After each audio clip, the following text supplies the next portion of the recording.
Friends, welcome to నానమ్మాస్ magic. ఈరోజు మా నానమ్మ టేస్టీ అండ్ హెల్దీ కొరమేను చేపల ఆవకాయ పట్టింది. సో ఇది చాలా టేస్టీగా వచ్చిందనమాట. సో దీని రెసిపీ నానమ్మ మీతో షేర్ చేయబోతుంది. So let's move on to the recipe.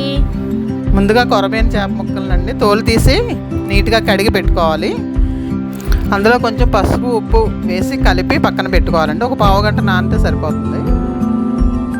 So guys చూడండి, మా నానమ్మ చెప్పే ఇన్స్ట్రక్షన్స్ ఫాలో అవుతే మీకు ఖచ్చితంగా టేస్టీ పచ్చడి వస్తుంది.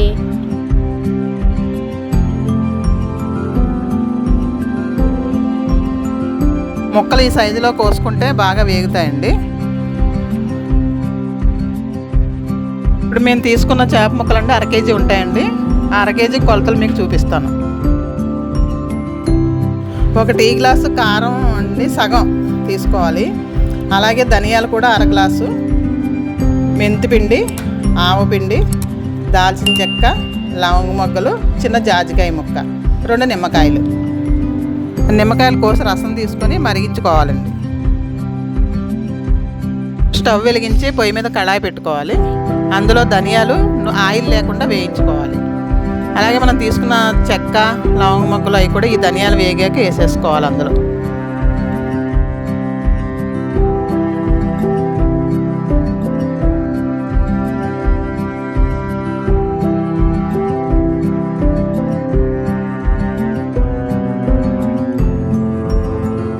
ఇప్పుడు వేగిపోయినాయండి. ఓ బౌల్లో తీసేసుకుందాం. చల్లారాక మిక్సీ చేసుకుందాం.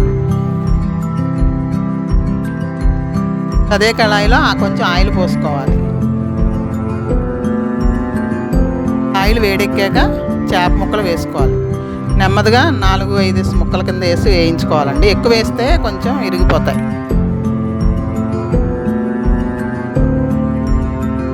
గాయస్ అవి వేగుతుంటే అందులో నుంచి తీసుకొని తినేయాలనిపించేస్తుంది నాకు చేప మొక్కల్ని.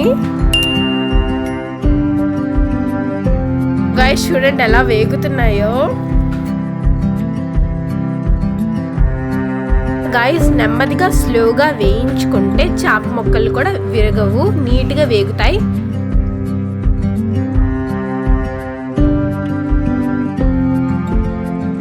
ఇదిగోండి మనకు చేప ముక్కలు వేగిపోయినాయండి. ఒక బౌల్లో తీసుకుందాం.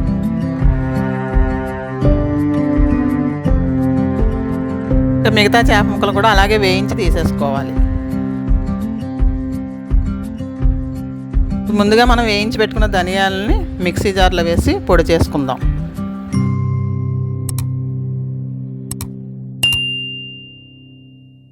ఇలా మెత్తగా వేసుకోవాలి.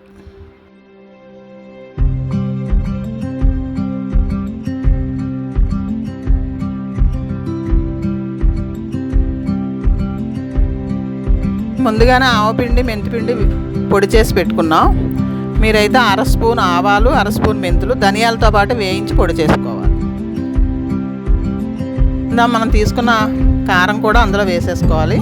సాల్ట్ కూడా వేసుకోవాలి సరిపడనంత.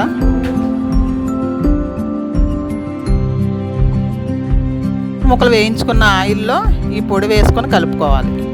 అలాగే నిమ్మరసం కూడా వేసి కలిపేసుకోవాలి.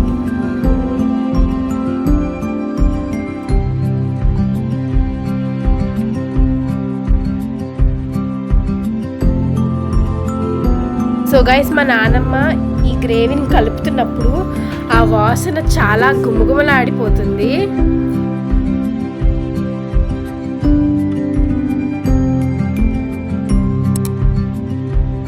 రెండు వెల్లుల్లిపాయలు కూడా రేకలు తీసి మిక్సీ జార్లో వేసి గ్రైండ్ చేసుకోవాలి. దాన్ని కూడా తీసి చేప ముక్కల్లో కలిపేసుకోవాలి.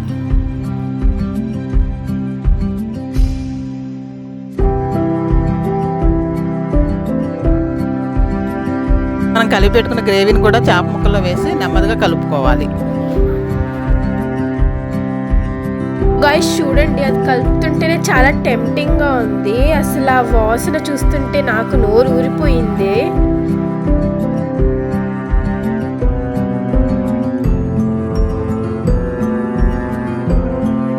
ఇదిగోండి ఆవకాయ రెడీ అయిపోయిందండి.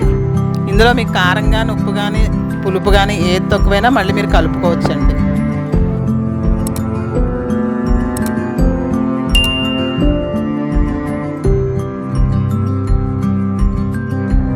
సో ఆవకాయ రెడీ అయిపోయింది. చూడండి ఎంత టేస్టీగా ఉందో. ఆ మొక్క తింటుంటే అచ్చం చికెన్ తిన్న ఫీలింగ్ వచ్చింది నాకు. చాలా టేస్టీగా చట్పటాగా చాలా బాగుంది. సో మీరు తప్పకుండా ట్రై చేయాలి. Bye guys, we love you. Like share subscribe to our channel.